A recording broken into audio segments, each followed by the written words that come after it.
नमस्कार, आप देख रहे हैं गुड न्यूज टुडे। शाम के 4 बज चुके हैं और ये वक्त होता है हमारे खास कार्यक्रम ये हुई ना बात का। मैं हूं आपके साथ अनंत भट्ट।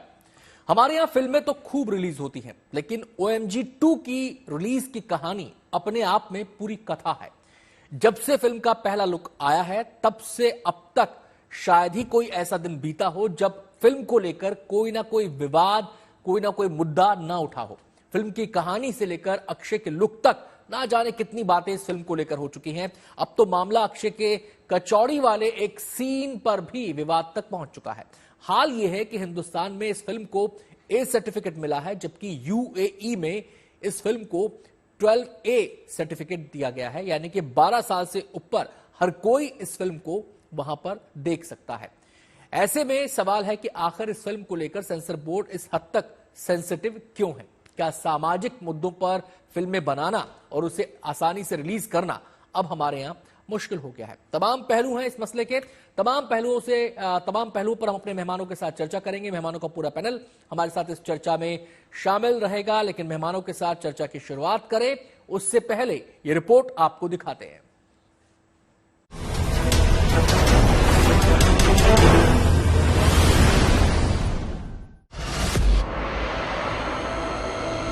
नंदी, मेरे भक्त पे बहुत बड़ी विपदा आने वाली है। मेरे शिवगण में से किसी ऐसे को ले जाओ जो उसकी रक्षा कर सके। कांति सरन मुदगल वर्सेस कांति सरन सिर्फ गलत लिखो है। ये आरोपी फिरियादी एक ही आदमी है। एप्लीकेंट कौन है और डिफेंडेंट कौन है? क्या हो रहा है? हर कोई जानना चाहता है कि आखिर OMG 2 की कहानी में ऐसा क्या है जो हिंदुस्तान में इस फिल्म को A सर्टिफिकेट मिला है, जबकि इसी फिल्म को दुबई में 12A सर्टिफिकेट दिया गया है। मतलब जिस फिल्म को भारत में बच्चे नहीं देख सकते, उस फिल्म को दुबई में 12 साल से ऊपर हर कोई देख सकता है। आपसे तो अच्छे संस्कार की उम्मीद रख ही सकते हैं ना? कांति के अब आपका छोरा यहाँ नहीं पढ़ सकता। लोगों के हाथ पैर जोड़ी जोड़ी के तुम्हारा एडमिशन करवा दे, वही कर ही लिया तुम। बच्चे गिल्ट में भर जाते हैं। एक देश का अलग नॉर्म रहता है। आज अपन समझते हैं कि ओ माय गॉड है, वो सेक्स एजुकेशन पे पिक्चर है, बच्चों पे है, लेकिन सेक्स एजुकेशन पे पिक्चर है। अपने देश का नियम में सेंसिटिविटी कुछ अलग रहेगी।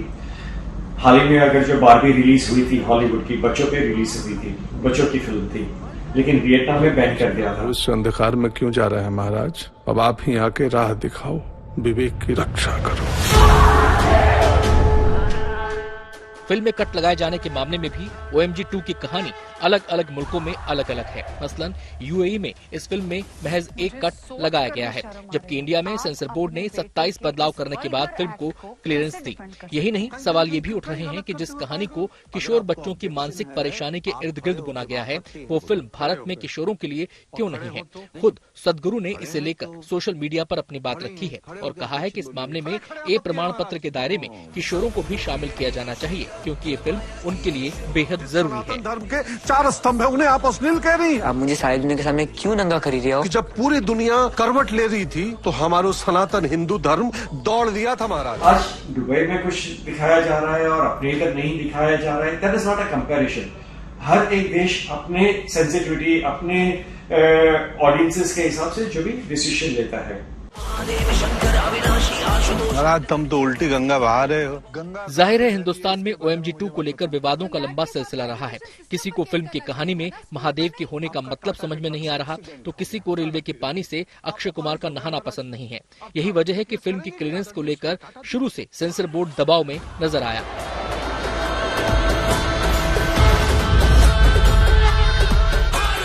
तुम भी रखो विश्वास, क्योंकि तुम हो शिव के दास, नहीं शिव के पास। सेंसर डेफिनेटली फिलहाल सेंसिटिव है और होना भी चाहिए।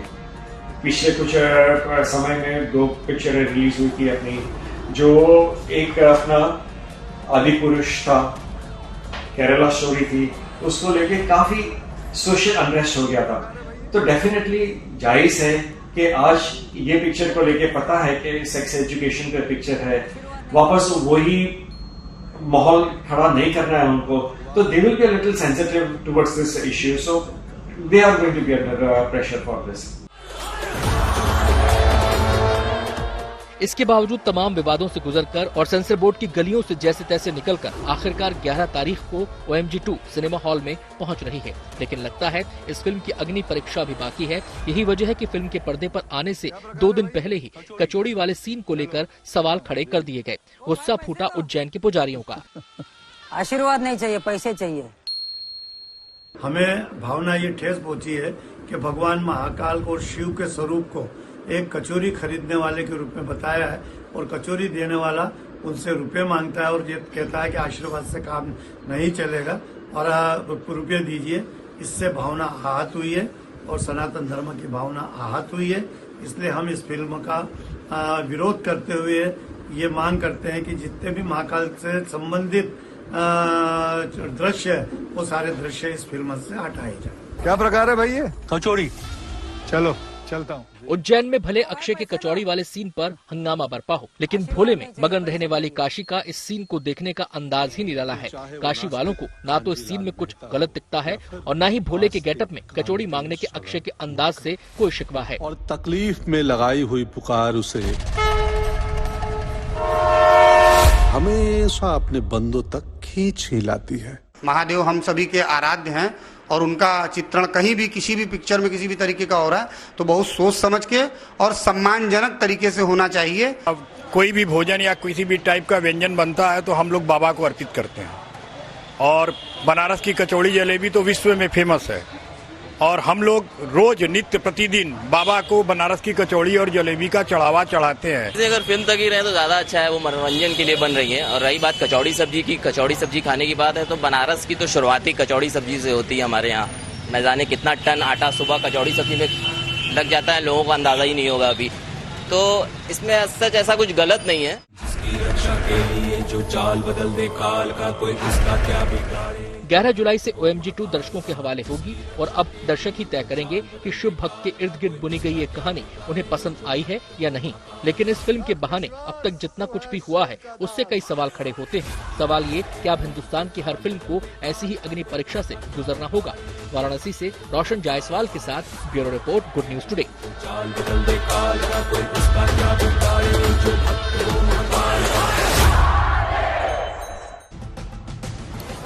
तो इस फिल्म को लेकर जब जब बात उठी है, जब जब सवाल उठाए गए हैं, तो सेंसर बोर्ड के सर्टिफिकेशन से लेकर सनातन धर्म तक चीजें गई हैं और अभी भी ये मुद्दा कायम है। और इसलिए तमाम पहलुओं पर आज हम चर्चा करने वाले हैं अपने खास मेहमानों के साथ। तो हम सबसे पहले अपने मेहमानों का परिचय आपसे करा दें। फिल्म क्रिटिक अनंत विजय हमारे साथ इस चर्चा का हिस्सा रहेंगे। नलन सिंह फिल्म डायरेक्टर हमारे साथ इस चर्चा में शामिल हैं। स्वामी डॉक्टर अवधेश पुरी जी महाराज स्वास्तिक पीठाधीश्वर उज्जैन से हमारे साथ इस चर्चा में शामिल हो रहे हैं। रामकिशोर पारछा जी फिल्म जर्नलिस्ट हमारे साथ इस चर्चा का हिस्सा रहेंगे। सबसे पहले मैं अनंत विजय जी का रुख करना चाहूंगा। अनंत जी, ये जो अब सवाल उठ रहा है कि यूएई में, ओमान में फिल्म 12+ के लोगों के लिए है, भारत में ए सर्टिफिकेट यानी 18 या 18+ लोगों के लिए यहां पर है, इसको आप कैसे देखते हैं? इसको आप अजीब तरीके से देख रहे हैं कि जिस देश की पृष्ठभूमि में फिल्म बनी है वहां पे ए सर्टिफिकेट और जिस दूसरे देश हैं वहां पर इसको 12+ के लिए दिया गया, ये एक अजीब है या इसको आप स्वाभाविक तौर पर देख रहे हैं? नहीं, मैं देखिए, कोई भी देश में जो फिल्म चलती है आपके वर्तमान और मौजूदा कानून के हिसाब से चलती है जी। जो हमारा सिनेमेटोग्राफी एक्ट है जो अभी ये तो 1952 और 80 के गाइडलाइन से ही सर्टिफाई हुई थी ये फिल्म। उसके बाद चलचित्र संशोधन विधेयक पास हुआ है। तो मैं सिर्फ ये कहना चाहता हूँ ओमान का, यूएई का, कनाडा का कानून अलग अलग है। इसी तरह अगर किसी अन्य धर्म की फिल्म उसको दूसरे लेंस से देखा जाए, अगर आप इसको धार्मिक चश्मे से देखना चाहते हैं, क्योंकि जो समाज के लोग होते हैं जो प्रमाणन करते हैं वो उसी समाज से आते हैं।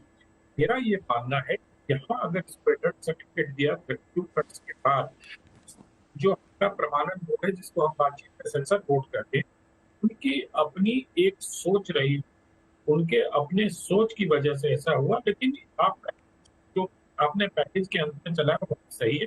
देखिए, आदि पुरुष के बाद से सेंसर बोर्ड बहुत संभल कर आगे चलता है। आदि पुरुष में जिस प्रकार से सेंसर बोर्ड की आलोचना हुई या ओपेनहाइमर में जिस प्रकार से सूचना और प्रसारण मंत्री अनुराग सिंह ठाकुर ने उनके कुछ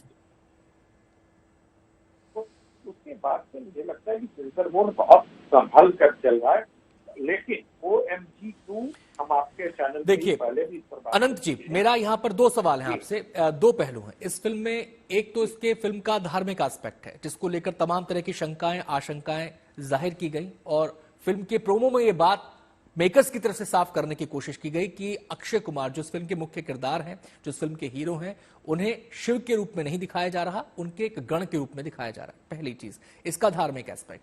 अब इसका एक सामाजिक एस्पेक्ट है जिसकी कहानी के आसपास, जिस पटकथा के आसपास ये पूरी कहानी को बुना गया है, जिस कहानी के इर्द गिर्द ये पूरी फिल्म घूमती है। अब उस सामाजिक एस्पेक्ट के अंदर जिस बच्चे को केंद्र में रख के बात की गई है, जिस आयु वर्ग को केंद्र में रख के बात की गई है, सदगुरु खुद कह रहे हैं कि उस आयु वर्ग को भी इस फिल्म को देखना चाहिए ताकि उनका भी कुछ ज्ञानवर्धन इस विषय में हो सके। तो ऐसे में अगर ए सर्टिफाइड इसे कर दिया जाता है तो एक बड़ा वर्ग उस आयु वर्ग का वो इससे अछूता रह जाएगा। एक संवेदनशील मुद्दा है, इस संवेदनशील मुद्दे को उतनी ही संवेदनशीलता के साथ दिखाया समझाना नहीं जाएगा क्या? बच्चा देखिए, आपका प्रश्न ठीक है, लेकिन मैं सिर्फ ये कह रहा हूँ कि जो लोक लाभे, जैसा मुझे मालूम है इस फिल्म की कहानी क्या है, वो सेक्स एजुकेशन पे आधारित है और किस प्रकार से स्कूल में बच्चों को मतलब वो हस्त मैथुन की बीमारी आदि छोड़ दीजिए, कहानी पर नहीं जाते हैं क्योंकि फिल्म रिलीज हो रहा है। उस कहानी का ट्रीटमेंट क्या है, मैं हमेशा इस बात को दोहराता हूँ कि कंटेंट के पीछे का इंटेंट क्या है। और जब आप किसी चीज के डायलॉग को देखते हैं तो दृश्य के साथ इसका प्रभाव किस प्रकार से दर्शकों को पड़ता है, यही तो आकलन सेंसर बोर्ड के सदस्य करते हैं। तो हमें सेंसर बोर्ड के सदस्यों में भरोसा रखना चाहिए कि वो जो चुने हुए भारत सरकार के प्रतिनिधि हैं, और इस फिल्म को तो सेंसर बोर्ड ने भी देखा और मुझे ये बताया गया कि रिवाइजिंग कमेटी में चेयरमैन ने स्वयं देखा इसको। तो मुझे हो सकता है ये जानकारी गलत हो, लेकिन रिवाइजिंग कमेटी की बात आपके चैनल पर हम लोगों ने डिस्कस की थी कि जो एग्जामिनिंग कमेटी है उसने देखने के बाद कहा कि इसको बोर्ड के सदस्य करेंगे। तो अगर ये सारी चीजें इस प्रकार से हुई है तो इसमें कुछ न कुछ तो ऐसी बातें होंगी जिसको लेकर सेंसर बोर्ड के 4 सदस्यों ने, रीजनल ऑफिसर ने, जो मेन बोर्ड है उसके सदस्य ने इसको देखा होगा। आपने अपना पॉइंट ऑफ व्यू रखा अनंत जी, आपने कहा कि ट्रीटमेंट बड़ा महत्वपूर्ण है किसी भी सब्जेक्ट का, उसे प्रदर्शित कैसे किया जाता है, उसका चित्रण कैसे किया जाता है, और आदि पुरुष में भी एक बड़ा मसला ट्रीटमेंट का ही था, डायलॉग्स का था, दृश्यों का था, किरदारों के चित्रण का था, एक बड़ा मसला था। उसको लेकर सेंसर बोर्ड हमारा सेंसिटिव हो चुका है, ये बात समझ में आती है। मैं रामकिशोर पारछा जी का रुख करना चाहूंगा। रामकिशोर जी, जब इस फिल्म को ग्रीन सिग्नल ए सर्टिफिकेट के साथ दिया गया तो ये खबरें निकलकर सामने आई कि दृश्यों में काटछांट नहीं की गई है। ये खबरें आई कि दृश्यों में काटछांट नहीं की गई है, डायलॉग्स में परिवर्तन किया गया है, यानी कि जो कहानी है, जो पटकथा है, उससे जुड़े जो दृश्य हैं उसमें सेंसर बोर्ड को ऐसा भी कुछ नजर नहीं आया जिसको कि हटाया जाता, जिसको काटा छाटा जाता। डायलॉग्स में अलबत्ता कुछ बदलाव किए गए हैं। अगर इस पैमाने पर चीजों को तौला जाए और फिर देखा जाए यूएई का, ओमान का, जहां पर 12+ में इसको लोग देख पाएंगे, लेकिन यहां पर ए सर्टिफिकेट, तो आप इसको किस नजरिए से देखते हैं, इस पूरे सेंसर बोर्ड की सोच को, सेंसर बोर्ड का जो इसको लेकर ग्रीन सिग्नल जिस आधार पर दिया है उसको? देखिए, मुझे लगता है कि सेंसर बोर्ड जो है अपने जो काम करने का तरीका है या जो उसकी सोच है उसे बड़ी जिम्मेदारी से निर्वाह करता है, उसका निर्वहन बहुत जिम्मेदारी के साथ करता है। और चूंकि ये फिल्म हमारी धार्मिक आस्थाओं और भावनाओं से जुड़ी हुई है और वहाँ बहुत प्रबुद्ध लोग बैठे हुए हैं, तो मेरे हिसाब से मुझे लगता नहीं है कि उन्होंने कुछ भी ऐसा पास करने की कोशिश की होगी जिस पर विवाद हो, क्योंकि विवाद होने से इस फिल्म पर कोई विवाद हो, इससे सेंसर बोर्ड को कोई लाभ नहीं होने वाला है। लाभ होने वाला है उस फिल्म को जो इसके साथ रिलीज हो रही है। किसी का भी ध्यान शायद इस तरफ नहीं जा रहा है कि गदर 2 जो है वो भी इसी फिल्म के साथ रिलीज हो रही है। तो इस फिल्म का जो है, चाहे विवाद से हो, चाहे कलेक्शन से हो, चाहे बुकिंग से हो, चाहे किसी भी एक ऐसे एस्पेक्ट पर आप बहस में उलझ जाएं जिससे हम इस फिल्म के बारे में चर्चा करें। आप एक बात देखिए कि गदर के बारे में एक बार भी बात नहीं हुई है, उसमें भी उसकी भी एक हाई क्लास बुकिंग हुई है, उससे रिकॉर्ड तोड़े हैं बुकिंग के। लेकिन इस फिल्म में लगातार विवादों की चर्चा हो रही है, लेकिन कोई भी इस पर बात नहीं कर रहा है कि इसके बुकिंग कितनी हुई है, इसके कलेक्शन कितने हो सकते हैं। या फिर एक चीज जो अभी आपके ही शो में बैठे हुए हमारे साथी ने कही कि अक्षय कुमार को शिव जी का कोई रूप नहीं दिखाया गया, वो उनके गढ़ के रूप में है, वो प्रतीक है। तो प्रतीक माने वो एक आदमी, आम आदमी है जो जगह जगह घूम रहा है, और जैसे हमारे यहाँ बहरूपी और तमाम तरह के लोग हमारे समाज और दुनिया में सड़कों पर देखे जाते हैं। लेकिन चूंकि धार्मिक जो भावना है वो बहुत सेंसिटिव है, तो कुछ लोगों को ये लग सकता है कि शिव के रूप को कचौड़ी खाते हुए दिखाना या सड़क पर टहलते हुए हम कैसे बर्दाश्त कर सकते हैं। लेकिन अगर आप इससे पहले पीके को देखें, तो पीके में तो डायरेक्टली देखिए आपकी कई सारी चीजों को, कितने सारे भगवानों को लेकर के मजाक उड़ाया गया। तो इसमें कोई ऐसा मजाक उड़ाने की कोशिश तो मुझे नहीं दिखाई दे रही है। हाँ, ये है कि इससे हमारी धार्मिक भावनाएं जरूर आहत हो सकती है कि शिव के रूप में जो एक नहीं, रामकिशोर जी, उस पहलू पे भी मैं आता हूं, कचौड़ी वाले पहलू पे भी आता हूं। अगर हम सर्टिफिकेशन की बात करें, तो जिन देशों में इस फिल्म को, जिस पटकथा के साथ इस फिल्म को ग्रीन सिग्नल दिया है, 12+ के अंदर कैटेगरी में इसको सिग्नल दिया गया है, उन देशों के बारे में ये माना जाता है, ये समझा जाता है, ये बताया जाता है कि वो एक क्लोज सोसाइटी है। भारत के मुकाबले वो एक क्लोज सोसाइटी है। अगर इस्लामिक कंट्रीज है, सारी इस्लामिक कंट्रीज है। जी, हाँ, वही मैं कह रहा हूं कि क्लोज सोसाइटी में तो उनका नजरिया, क्या आपको लगता है कि उनका नजरिया व्यापक है, इस आधार पर ये 12+ का सर्टिफिकेट दिया गया?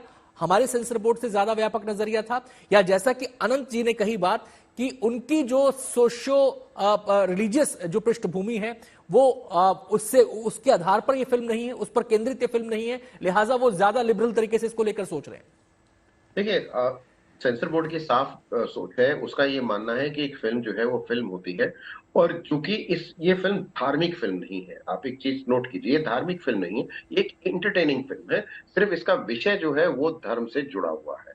तो उसका ये मानना है कि जो बाहर लोग रह रहे हैं वो फिल्म को फिल्म की तरह देखते हैं, लेकिन चूंकि हिंदुस्तान में ये हमारी धार्मिक आस्थाओं से जुड़कर देखे जाने वाली फिल्म भी बन जाती है, तो इसलिए उसने वेरिफिकेशन कर दिया, क्लासिफिकेशन कर दिया कि हम यहाँ फिल्म को ए सर्टिफिकेट देंगे और वहां 12 साल के बच्चे भी इसको देख ले। तो उन्होंने वहां फिल्म को एक एंटरटेनमेंट फिल्म की तरह ही रिलीज करने की कोशिश की है। मुझे इसमें कोई इशू ऐसा नहीं दिखाई दे रहा है कि इस्लामिक कंट्रीज में जो है इस फिल्म के जरिए इतना लिबरल होकर फिल्म को छोड़ दिया गया है कि वो कोई भी वहां का आदमी इसका मजाक उड़ा सके, या उनको भी ये जानने का मौका मिले, देखिए कि हिंदू धर्म में ये कमियां हो सकती हैं या हम कैसे अपने धर्म को देखते हैं। मुझे ऐसा कुछ नजर नहीं आता है कि इस सोच के साथ सेंसर बोर्ड ने जो सर्टिफिकेशन करने की कोशिश की होगी। उसने सिर्फ 2 ही क्लास रखी है, क्योंकि हमारे यहाँ सेंसिटिव रहेगा ये मामला, धर्म से जुड़ा हुआ है, लेकिन वर्ल्ड वाइड उनके लिए हमारे केवल एक फिल्म है, ये केवल एक फिल्म है जिसमें कहानी बयां की जा रही है, उस कहानी के पात्र हैं और पात्रों को अलग अलग तरीके से दिखाया गया है। उनके लिए यही पैमाना है, उनके लिए यही पैमाना है। और अगर उन्होंने कोई अश्लीलता इस फिल्म में नहीं देखी है तो वो उसको अपने आधार पर सर्टिफाइड करेंगे। चलिए, ये सेंसर बोर्ड जानता है कि हम क्या रिलीज कर रहे हैं, और उसको पता है कि इस वक्त देश का हमारा जो माहौल है वो कितना सेंसिटिव है और धर्म को लेकर हम कितने सचेत हैं और कितने सेंसिटिव है, उसको पता है। स्वामी जी का यहाँ पर ऐसे लीक नहीं छोड़ेगा जिससे कोई विवाद जो है देश में, देश के बाहर पैदा हो। अब मैं स्वामी जी का यहाँ पर रुख करना चाहूंगा। डॉक्टर अवधेश पुरी जी महाराज, जो कि स्वास्तिक पीठाधीश्वर हैं, उज्जैन से हमारे साथ जुड़ रहे हैं। स्वामी जी, मेरा सवाल आपसे ये है, उज्जैन के जो पुजारी हैं उन्होंने एक दृश्य पर आपत्ति जताई है।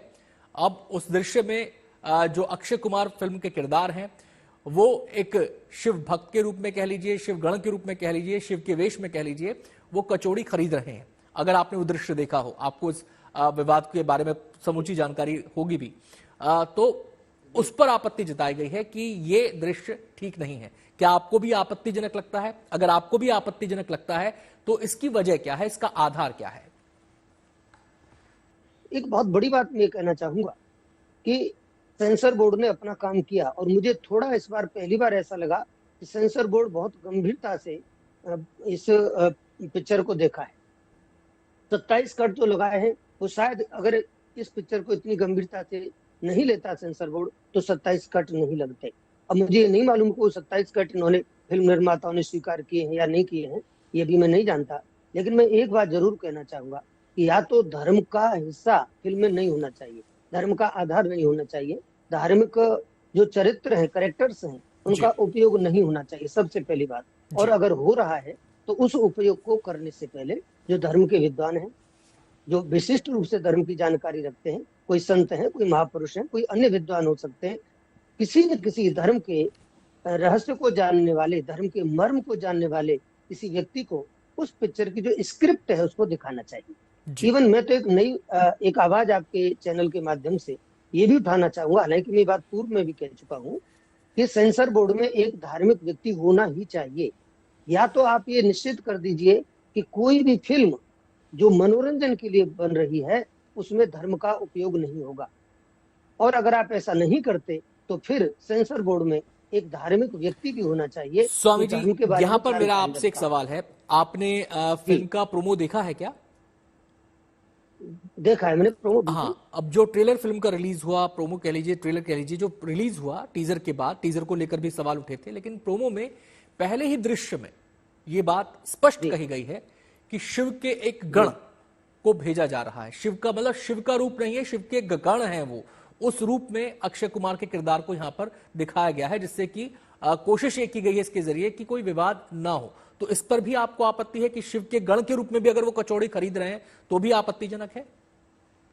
नहीं, देखो कंफ्यूजन पहले से क्रिएट हो चुका है। पहले शिव के रूप में अक्षय कुमार को दिखाया गया था, इस प्रकार का प्रचार था या इस प्रकार की फिल्म बनी थी। बाद में जब विरोध हुआ तो वो शिव नहीं, शिव के गण हैं, इस प्रकार एक संदेश देने की, एक मैसेज देने की कोशिश की गई। लेकिन मैं जहां तक समझता हूँ तो गण है तो भी उसका जो स्वरूप है ना वो बिल्कुल भगवान शिव जैसा है।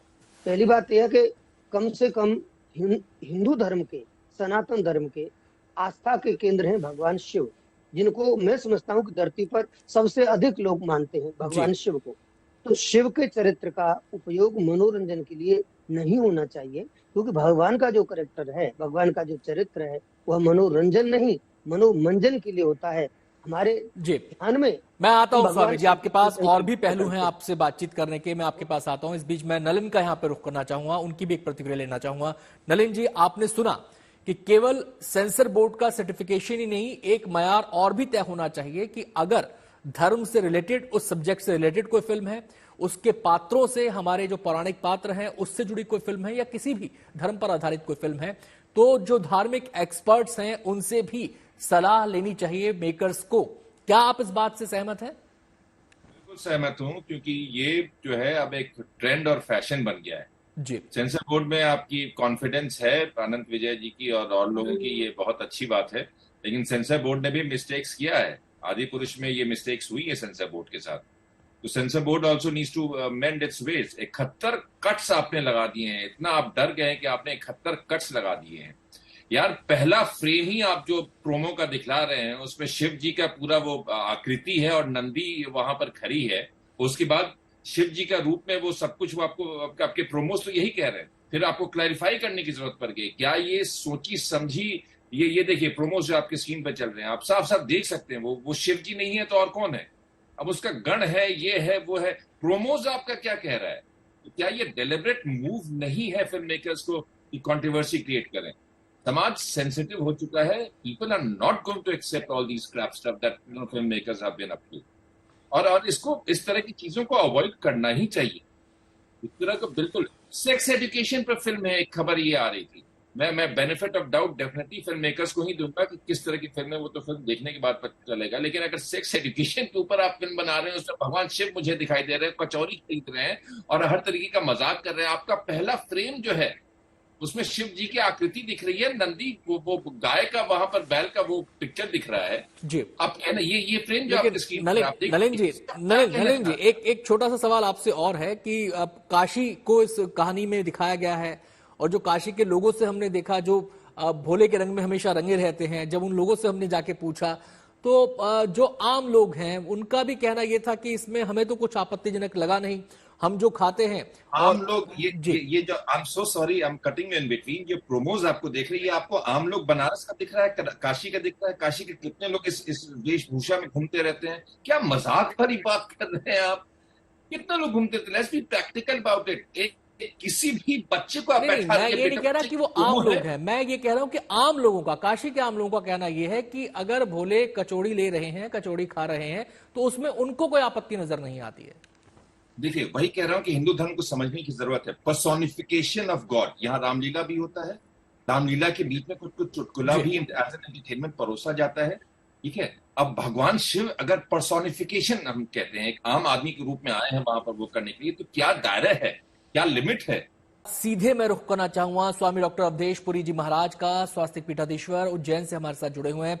स्वामी जी, मेरा अगला सवाल आपसे ये है कि सदगुरु जी के लिए स्पेशल स्क्रीनिंग इस फिल्म की हुई, उनकी नजर में भी फिल्म में उनको कुछ आपत्तिजनक नजर नहीं आया, बल्कि वो तो ये भी कहते हैं कि जिस आयु वर्ग के लिए ये फिल्म बनाई है, जिस सब्जेक्ट पे फिल्म बनाई है, उसको भी फिल्म में जाने की परमिशन मिलनी चाहिए, ए सर्टिफिकेट के दायरे में उनको भी लाना चाहिए। जी, आप कह रहे हैं कि वो जो कचौड़ी वाला सीन आपत्तिजनक है, लेकिन उनको कुछ आपत्तिजनक नजर नहीं आया।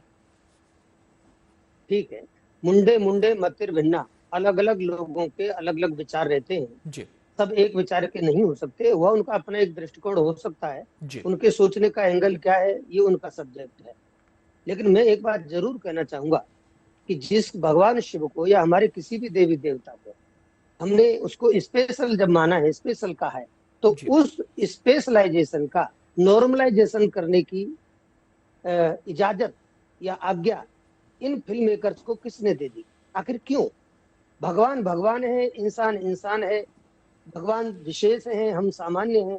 हम भगवान को इस प्रकार से सामान्य नहीं बना सकते, और वो भी मनोरंजन के लिए हम सामान्य बना लें, ये बात अपने आप में नहीं जमती। स्वामी जी, ऐसे में बहुत सारे लोगों के जहन में ये भी ख्याल आएगा कि हमारे देश में भगवानों से जुड़ी, हमारे जो आराध्य हैं उनसे जुड़ी कई परंपराएं हैं, जिसमें हम उनको निभाते हैं कि वो बीमार भी पड़ते हैं, उनका इलाज भी होता है, उनको हम गर्म कपड़े भी पहनाते हैं। दूसरी बात, जो 56 भोग की परंपरा को भी हम निर्वहन करते हैं। जी, बिल्कुल ठीक है, बिल्कुल ठीक है, लेकिन वो भक्ति भावना, वो भक्ति का सब्जेक्ट है।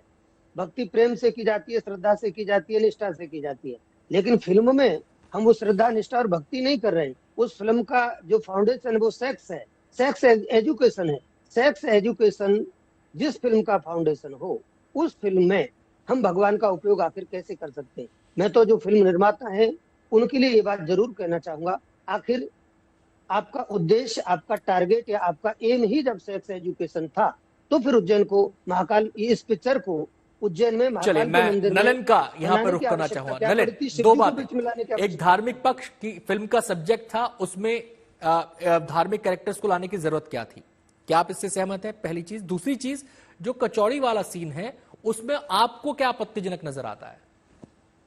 देखिए, सबसे पहले ये जो कॉन्सेप्ट, जब हम लोग एज ए डायरेक्टर मैं जाता हूँ प्रोड्यूसर को पिच करने के लिए, भाई आपकी कॉन्सेप्ट क्या है जी, चार लाइनर जो होता है, main concept of the film जो होता है, वो कॉन्सेप्ट में ही मुझे कंट्रोवर्सी और फ्लॉ दिख रही है क्योंकि ये आप सेक्स एजुकेशन पे फिल्म बना रहे हैं, बच्चे ने वीडियो देखा, ऑब्जेक्शन हुआ, भगवान शिव जी का एक आपका पात्र है जो उसको क्लियर कर रहा है। The very basic concept of the film sounds controversial किसी ना किसी, मुझे जो लगता है private facie looking at the promos जब मैं बता रहा हूं, ये डिसरप्टिव माइंड से ही बनाया हुआ है। सेकेंड स्टफ जो आपने पूछा, कचौड़ी वाली सीन, अब वो कचौड़ी वाली सीन किस संदर्भ में किया गया, आपको ये देखना पड़ेगा कि हिंदू धर्म जो है वो, उसमें रामलीला होती है, उसमें बहुत लोग लाइव झांकी निकलती है जिसमें भगवान राम का, सीता का रूप लोग ये करते हैं, लोग आशीर्वाद भी देते हैं उन सब चीजों को। किस संदर्भ में वो सीन किया गया है, उसमें और गहराई में जाने की उसकी जरूरत है। लेकिन ये बात तो तय है कि जब कंट्री एक नए मोड़ पर है, कंट्री जो हिंदूज हैं खासकर हमारे देश के, बहुत सेंसिटिव हो चुके हैं अपने राइट्स के प्रति, वो सजग हो चुके हैं, उस समय इस तरह की पिक्चरों को समाज शायद नहीं एक्सेप्ट करेगा। चलिए, मैं अनंत विजय जी का यहाँ पर रुख करना चाहूंगा। अनंत विजय जी, जो पिछले घटनाक्रम रहे हैं, जो पिछली फिल्में रही हैं, उनसे इतने हाथ जल चुके हैं कि अब छाछ को भी फूंक फूंक कर पिया जा रहा है, या फिर आप इसमें कोई पूर्वाग्रह भी देखते हैं इतिहास को देखते हुए, उसके आधार पर? नहीं, मैं कोई पूर्वाग्रह नहीं देखता हूँ। बगैर फिल्म देखे किसी के इंटेंट पे क्वेश्चन नहीं करना चाहिए, मुझे ये लगता है। और जो आप बात कर रहे हो ना, कचौड़ी वाला सीन या शिव जी का सीन, इसको ना हमें समग्रता में भी देखने की आवश्यकता है कि वो किस कॉन्टेक्स्ट में वो सीन है। प्रोमो तो 10, 20, 50, 100 फ्रेम का अगर आपको निकाल के कुछ दिखा दिया जाए, तो इसमें फिल्म निर्माताओं की मंशा भी रहती है कि कुछ विवाद हो, और पूर्व में हमने ये देखा है कि विवादों से फिल्म को फायदा होता है। तो कई बार मंशा ये भी होती है, लेकिन कुछ कहा नहीं जा सकता। अब उसको पठान में भी तो उसको लेकर विवाद हुआ था, रणनीति को लेकर, लेकिन वो तो नहीं हटाया गया। तो लेकिन इस फिल्म में ठीक कहा हमारे पूर्व के वक्ता ने कि जब अभी अपने राइट को लेके लोग थोड़े ज्यादा सेंसिटिव हो गए हैं, उनको लगता है कि, और ये आज की प्रक्रिया नहीं है, बॉलीवुड ने इतने प्रयोग सनातन धर्म को लेके की और उसको कई बार नीचा दिखाने के उसमें किया गया, तो वो एक over the period of time एक मानसिकता लोगों की बनी कि आप हमारे भगवान को इस तरह नहीं दिखा सकते, आप हमारे आराध्य का इस तरह अपमान नहीं कर सकते। तो ये जो एक कॉन्सेप्ट हमारे समाज में अभी डेवलप हुआ है पिछले 10-15 सालों में, ये उसकी परिणति भी हो सकती है, क्योंकि जो सेंसर बोर्ड में बैठे हुए लोग भी है, उनकी संवेदना भी तो हमें समाज से ही प्राप्त हो रही है। चलिए, तो वो भी थोड़े सतर्क हो गए हैं। चलिए, मैं अब सीधे रामकिशोर जी का यहाँ पे रुख करूंगा। रामकिशोर जी, अब सवाल ये उठता है जहन में कि ये जो ऐसे इश्यूज हैं, चाहे वो हमारे सामाजिक इश्यूज हों, चाहे वो हमारे धार्मिक इश्यूज हों, जो हमारी आस्था से जुड़े प्रश्न हैं, आस्था से जुड़े जो कहानियां हैं, अब समाज की जब बात करते हैं तो आजकल जितने सेंसिटिव धर्म को लेकर लोग हो रहे हैं, उतने सेंसिटिव लोग अपनी जातियों को लेकर भी हो रहे हैं, जाति विशेष को लेकर भी हो रहे हैं, तमाम तरह के पहलू हैं इसके अंदर। तो ऐसे में जो कहा जाता है कि सिनेमा कोशिश करता है कि समाज के आईने के तौर पर सामने आए, समाज में जो चीजें हैं उसको लोगों के सामने रखे, समस्या पर बात करे, उन तमाम पहलुओं पर बात करे, तो ऐसे में मेकर्स के लिए आप देखते हैं कि आने वाला समय और चुनौती भरा है। एक बड़ी अग्नि परीक्षा होगी, जो भी ऐसे विस्तृत सब्जेक्ट को छुएगा, जो भी ऐसे विषयों को छुएगा, तो एक अग्नि परीक्षा के समान हो जाएगा फिल्म मेकिंग करना। देखिए, पुराने टाइम में हम एक चीज सुना करते थे, बचपन में जब हम फिल्में देखते थे तो लोग कहा करते थे कि आप सिनेमा मत देखिए, बिगड़ जाएंगे, क्योंकि सिनेमा में जो है कुछ ऐसी चीजें दिखाई जाती हैं नहीं करती हैं, इनका नाचना गाना हो, चाहे किसिंग सीन हो, चाहे कुछ भी हो सकता है। लेकिन आप जो अभी आपने एक चीज कही, मैं उस बात से बिल्कुल सहमत हूँ कि जो सिनेमा होता है वो समाज का आईना होता है। लेकिन आप एक चीज तो देखिए कि जो सिनेमा वाले लोग हैं वो जो कहानियां लेकर आते हैं, जो कॉन्टेक्स्ट उठाते हैं, या जो कंटेंट ग्रामर उनका बनता है, वो भी हमारे इसी समाज से आता है। कुछ घटता है तो उस पर फिल्म बनती है, कुछ पहले से तयशुदा हमारा लिखा पढ़ा गया है ऐतिहासिक और पौराणिक, उस पर फिल्म बनती है। फिल्म मेकर जो है वो अपने पास से कहीं कुछ भी नया बनाने की ऐसी कोशिश वो क्रिएट करने की नहीं करते हैं जिस पर हम ऐसा विवाद खड़ा करें कि जो हम ये कहें कि साहब फिल्म मेकर जो है सिनेमा के जरिए समाज या धार्मिक भावनाओं को आहत करने की कोशिश कर रहे हैं, करते हैं। इस बात से मैं इनकार नहीं करता हूँ। नलिनी ने भी ये बात कही कि सेंसर बोर्ड से भी कहीं, अनंत ने भी ये बात कही कि सचेत है। लेकिन आप ये देखिए कि जो स्टार्टर है, प्रोमो या टीजर जो है वो फिल्म का स्टार्टर होता है। कई बार आप फिल्म देखने जाते हैं, प्रोमो देख करके आपको लगता है कि इसमें तो बहुत कुछ ऐसा होने वाला है जो पूरी फिल्म में हमें आनंद देने वाला है। मतलब ये कि समग्रता में चीजों को देखना होगा और छोटे छोटे दृश्यों के आधार पर राय नहीं बनानी चाहिए। खैर, बहुत बहुत शुक्रिया तमाम मेहमानों का हमारे साथ इस चर्चा में शामिल होने के लिए। तो संशय और शंकाओं के बीच OMG 2 रिलीज होने वाली है 2 दिन बाद, और फिल्म जब पर्दे पर आ जाएगी, लोग देख लेंगे, तब फाइनल वर्डिक्ट लोगों का सामने आएगा। उसी के आधार पर यह तय होगा कि फिल्म सही थी या गलत थी, फिल्म शानदार है या फिर बेकार है, ये दर्शक तय करेगा। बहुत बहुत शुक्रिया तमाम मेहमानों का।